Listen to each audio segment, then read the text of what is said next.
به تخته میخوره و برمیگرده. کرامتی ریباند میکنه. گل.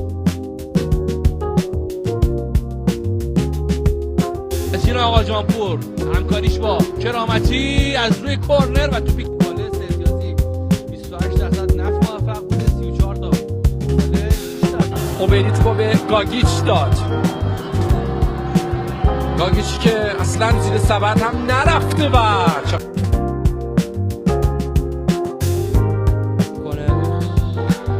وارد نکرده. کورنر کرامتی رو میبینه. خود کرامتی میدرنج وارد سبد.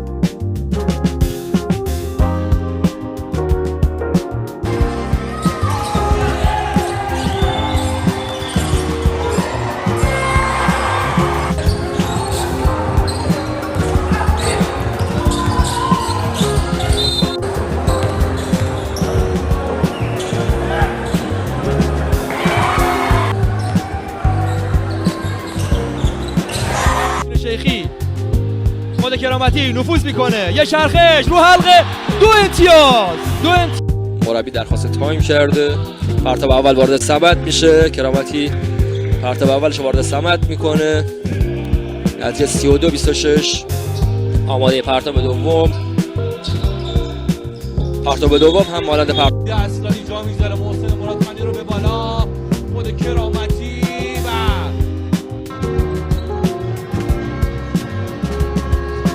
پاس اقدام در حلقه باری کل هنداف میکنه با کرامتی.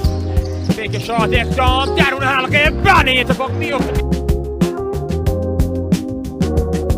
برای عبدی روی سبد ضد حمله‌شو میزنه. جعفری اعلام تاکتیک.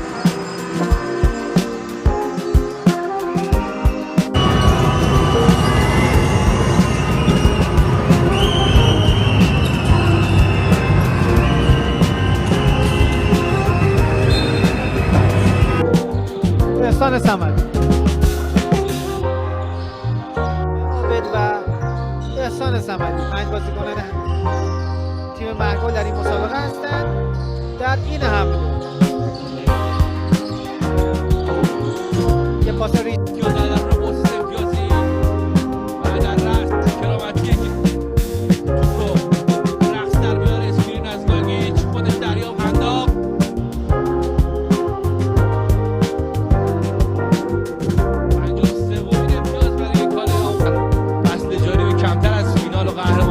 نخواهد داد. این تیم بسته شده برای این کار.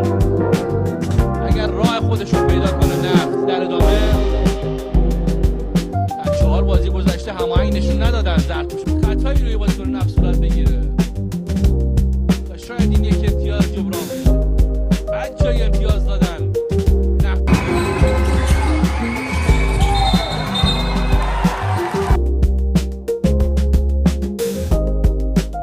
یه بازیکنای گلو رو یه مقدار دچار دردسر کرد. جلال آقا میری از بازیکن داخل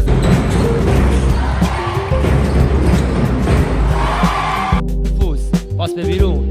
کرامتی علیزاده امتیازی رها وارد سبد. نتیجه 29-22. مهیار کرامتی از کاله برای متین چرخش میدرنجش وارد سمت.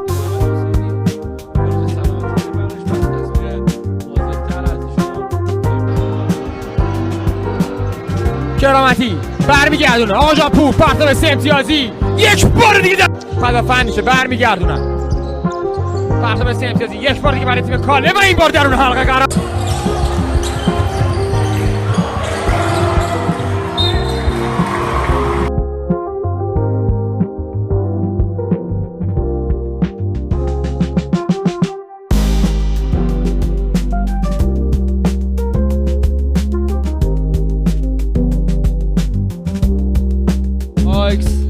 کرامتی نفوذ کرامتی پاس به بیرون. متین رو میبینه.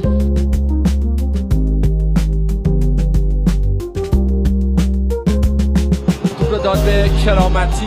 قوان کرامتی زیر سبد چه خوب کار میکنه این کرامتی. یه اوپن شات 3 امتیازی و میرسونه برای کرامتی.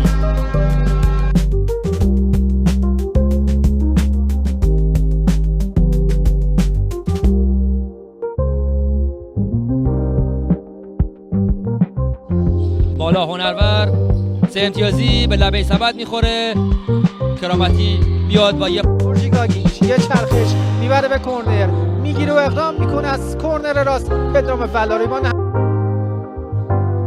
سید محمد حسینی با کمی احساس